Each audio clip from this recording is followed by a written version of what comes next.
मित्रों, हम लोग करेंट अफेयर्स की T20 सीरीज खेल रहे हैं। इसमें आज हम शुरुआत कर रहे हैं चर्चित स्थल पार्ट 1।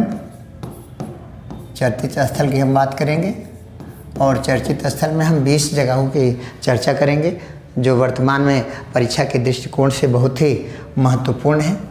वर्तमान में परीक्षा के दृष्टिकोण से महत्वपूर्ण है।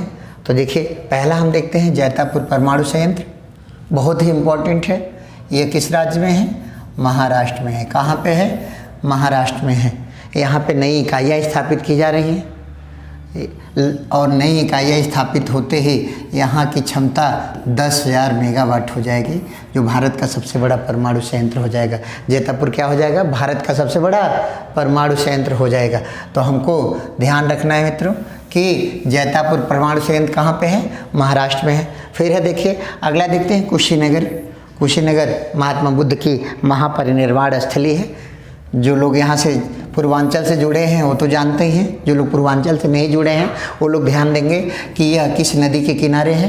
किस नदी के किनारे है? तो भाइयों ध्यान रखिएगा, हिरण्यवती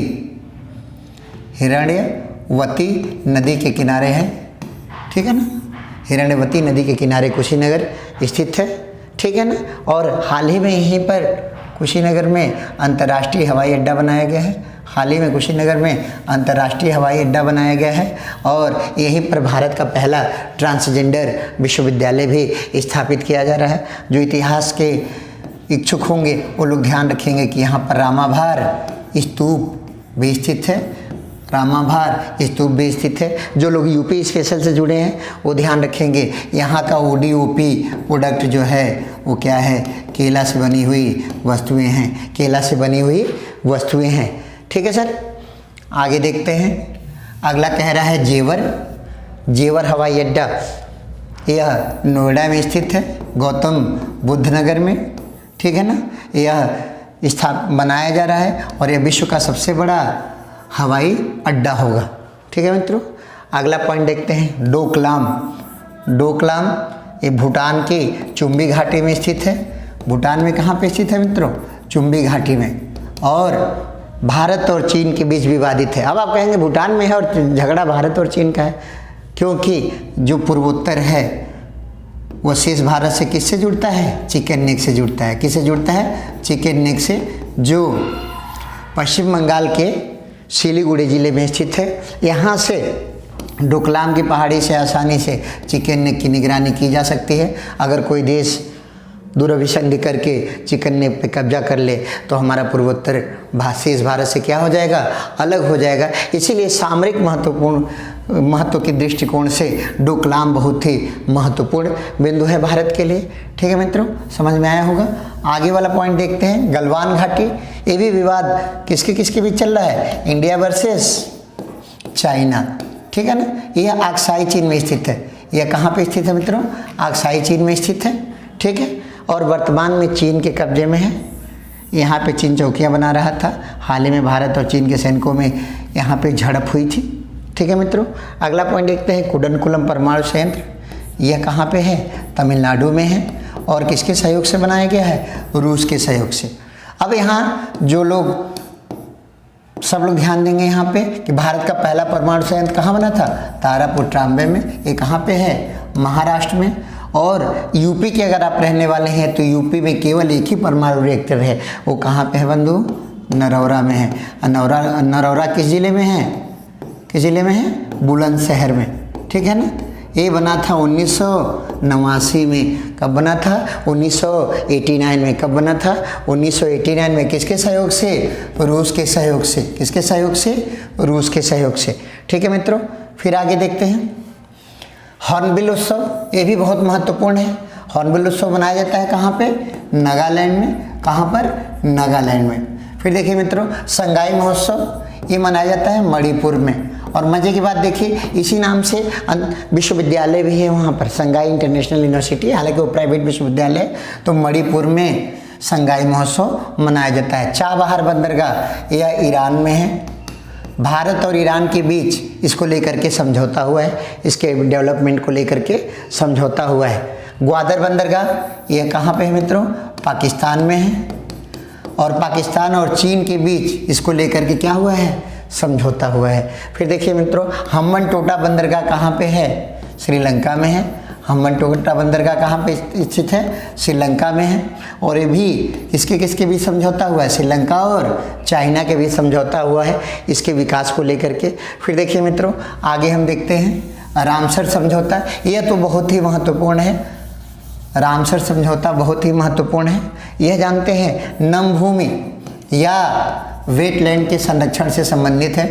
नमभूमि या वेटलैंड के संरक्षण से संबंधित है। यह समझौता 1971 में हुआ और भारत भी इस समझौते का क्या है? सदस्य है। भारत का पहला रामसर स्थल चिल्का झील में बना। चिल्का झील में बना और ये चिल्का झील कहाँ पे है? ओडिशा में है। ठीक है ना। वर्तमान में रामसर समझौते के अंतर्गत भारत में स्थलों की संख्या बढ़ती जा रही है। वर्तमान में इनकी संख्या हो गई है 49 और आगे बढ़ेगी तो अपडेट किया जाता रहेगा आपको। सबसे अधिक रामसर स्थल कहाँ से हैं? यूपी से हैं। कितने? 10। अभी हाल ही में बखिरा झील और हैदरगढ़ 2 जगहों को घोषित किया गया है क्या? रामसर स्थल। ठीक है सर, ध्यान रखिएगा। रामसर कहाँ का शहर है? ईरान। समझौता कब हुआ? 1971। ठीक है। भारत का पहला रामसर स्थल कौन सा है? चिल्का झील। ठीक है ना। ये इतना जानना आपके लिए बहुत ज़रूरी है। अगला पॉइंट है मित्रों, कावेरी जल विवाद। यह बहुत ही इंपॉर्टेंट है। इसमें मेन कैरेक्टर कौन कौन है? तमिलनाडु और कर्नाटक। लेकिन 2 लोग और इसमें बीच में आ जाते हैं। केरल कहता है कि हमहू हैं और पुदुचेरी कहता है कि हमहू हैं। लेकिन मेन खलनायक कौन है? तमिलनाडु और कर्नाटक। इन दोनों के बीच विवाद है। अब ध्यान दीजिएगा कि नदी जल विवाद को सुलझाने का अधिकार किसके पास है? सुप्रीम कोर्ट के पास है। और कौन सा अनुच्छेद होता है? 262 के अंतर्गत ये व्यवस्था है कि सुप्रीम कोर्ट राज्यों के बीच के नदी जल विवादों को सुलझा सकता है। आप खुद सोचिए, अगर उत्तर प्रदेश और मध्य प्रदेश के बीच किसी नदी का विवाद है और उत्तर प्रदेश हाई कोर्ट उत्तर प्रदेश सरकार के पक्ष में फैसला दे देगा तो क्या मध्य प्रदेश सरकार मानेगी? नहीं। तो कहेंगे पिताजी के लगे चलो। तो पिताजी कौन है? सुप्रीम कोर्ट है। तो सुप्रीम कोर्ट ही इस अनुच्छेद से डिसाइड करता है, आर्टिकल 262 से। ठीक है ना। तो आपको कावेरी नदी जल विवाद समझ में आ गया होगा। अगला पॉइंट देखते हैं मित्रों, लिपु लेक दर्रा। यह उत्तराखंड में है। इसके 2 महत्व हैं।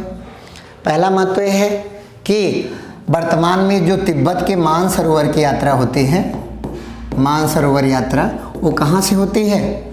इसी दर्रे से होकर हो रही है। लिपु लेक दर्रे से होकर होती है। और दूसरी बात, आपने सुना होगा कि 1816 में सुगौली की संधि हुई। किसकी संधि हुई? सुगौली की संधि हुई। सुगौली बिहार में है। सुगौली की संधि हुई किसके किसके बीच? अंग्रेजों के बीच, अंग्रेजों और नेपाल के बीच। तो भारत और नेपाल की सीमा रेखा निर्धारित की गई और वही विवाद चल रहा है। अब हाल ही में नेपाल ने अपनी जनगणना कराई है। नेपाल ने क्या किया है? अपनी जनगणना कराई है। तो इस क्षेत्र को भी उन्होंने ये शामिल कर लिया है कि लिपु लेक किसका है? हमारा है, जिस पर भारत को क्या है? आपत्ति है। ये बहुत ही महत्वपूर्ण पॉइंट है, आपको ध्यान देना होगा और मेरी समझ में आपको समझ में आ गया होगा। ठीक है। लिपु लेक दर्रा उत्तराखंड, मानसरोवर की यात्रा यहाँ से होती है। वर्तमान में भारत और नेपाल के बीच विवाद की स्थिति बनी हुई है। नेपाल ने अपनी जनगणना कराई और नेपाल ने घोषित किया कि यह भी क्षेत्र किसका है? मेरा है। किस आधार पर? वो कहते हैं कि 1816 की सुगौली संधि के अनुसार ये हमारा है। लेकिन वास्तव में वर्तमान में किसके कब्जे में है? हमारा है और हमारा ही है। ठीक है ना। अगला है गाजा पट्टी विवाद। यह इजराइल और फिलिस्तीन के बीच है। फिलिस्तीन का एक आतंकी संगठन है हमास, उसी से लेकर के विवाद चलता रहता है। किस हमास कहाँ का आतंकी संगठन है? फिलिस्तीन का। और इसी के साथ साथ ध्यान रखिएगा, एक दुनिया की सबसे चर्चित गुप्तचर संस्था है मोसाद। वो किसकी है साहब? इजराइल की। किसकी है? इजराइल की। इजराइल देखने में तो छोटा देश है, लेकिन मज़े की बात देखिए, वो दुनिया के अधिकांश बड़े देशों को हथियारों की सप्लाई करता है। ठीक है ना। तो गाजा पट्टी विवाद आपको क्लियर हो गया होगा। कैटोलिनिया, ये स्पेन में है। यहाँ के लोगों ने ना स्पेन से अलग होने के लिए जनमत संग्रह किया। क्या किया? जनमत संग्रह। जनमत संग्रह समझते हैं ना? रेफरेंडम। जनता तय करती है कि हम स्पेन के साथ रहेंगे कि नहीं रहेंगे। तो जनता ने यह निर्णय लिया कि स्पेन से अलग होकर के हम अलग देश बनेंगे, लेकिन स्पेन ने इसे क्या कर दिया? नकार दिया। यानी इनका जनमत संग्रह क्या रहा? असफल रहा। तो आपके लिए इंपॉर्टेंट होगा कैटलोनिया विवाद किस देश से संबंधित है? स्पेन से संबंधित है। किस देश से संबंधित है? स्पेन से संबंधित है। ठीक है ना? अगला पॉइंट है मित्रों, यह बहुत कंफ्यूजिंग पॉइंट होगा आपके लिए अगर आप नहीं पढ़े अच्छे से तो। गोरखपुर परमाणु संयंत्र, जो पूर्वांचल के लोग हैं, यूपी के लोग हैं, वो तुरंत कह देंगे कि गोरखपुर परमाणु संयंत्र उत्तर प्रदेश, लेकिन ऐसा नहीं है। उत्तर प्रदेश में केवल एक ही परमाणु संयंत्र है, नरोरा। ये गोरखपुर परमाणु संयंत्र कहाँ पे बनाया जा रहा है? हरियाणा में। कहाँ पे बनाया जा रहा है? हरियाणा में। ठीक है मित्रों, क्लियर हो गया? फिर आगे देखिए कोच्चि एयरपोर्ट, यह केरल में स्थित है। कहाँ पे स्थित है? केरल में। और यह क्यों चर्चा में आया? तो ये दुनिया का पहला हवाई अड्डा है जो पूर्णतः किससे संचालित हो रहा है? सौर ऊर्जा से। पूर्णतः सौर ऊर्जा चालित विश्व का पहला हवाई अड्डा है। कोच्चि पूर्णतः सौर ऊर्जा चालित विश्व का पहला हवाई अड्डा है। थोड़ी सी बात और हमको ध्यान देना है कि कोच्चि और एक और शहर होता है एर्नाकुलम। कोच्चि और एर्नाकुलम, इन दोनों को मिला करके ना जुड़वा बहनें कहा जाता है भूगोल में। क्या कहते हैं? जुड़वा बहनें, ट्विन सिस्टर्स। कोच्चि और एर्नाकुलम को मिला करके क्या कहते हैं? जुड़वा बहनें, यानी ट्विन सिस्टर्स। इसी के साथ एक और पॉइंट बनता है, जुड़वा नगर। क्या बनता है? जुड़वा नगर। तो जानते हैं तेलंगाना में जो हैदराबाद स्थित है, और हैदराबाद प्लस सिकंदराबाद को मिला करके क्या कहा जाता है? जुड़वा नगर, यानी ट्विन सिटीज। तो अगर आपसे कोई कहता है ट्विन सिटीज या जुड़वा नगर, तो हैदराबाद प्लस सिकंदराबाद। अगर आपसे कोई कहता है कि ट्विन सिस्टर्स या जुड़वा बहनें, तो कोच्चि और एर्नाकुलम। यहाँ तक स्पष्ट हो गया मित्रों। फिर आगे देखते हैं, कैंपागौड़ा हवाई अड्डा, नाम बहुत अच्छा है इसका। ये कहाँ पे है? बेंगलुरु में। कहाँ पे है? बेंगलुरु में स्थित है। फिर अगला है मित्रों बारबाडोस। ये बहुत ही इंपॉर्टेंट क्वेश्चन है, मान के चलिए किसी न किसी इम्तिहान में आपसे भेटा जाएगा। बारबाडोस क्या है? बारबाडोस दुनिया का सबसे नवीनतम गणतंत्र बना है। नवीनतम गणतंत्र बना है।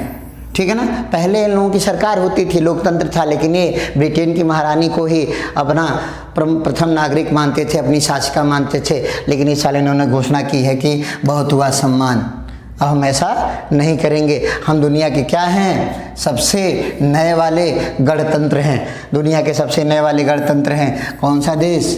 बारबाडोस। नाम आप सुने होंगे। चलिए मित्रों, आशा करता हूँ कि फ़ायदेमंद आपके लिए रहेगा। धन्यवाद।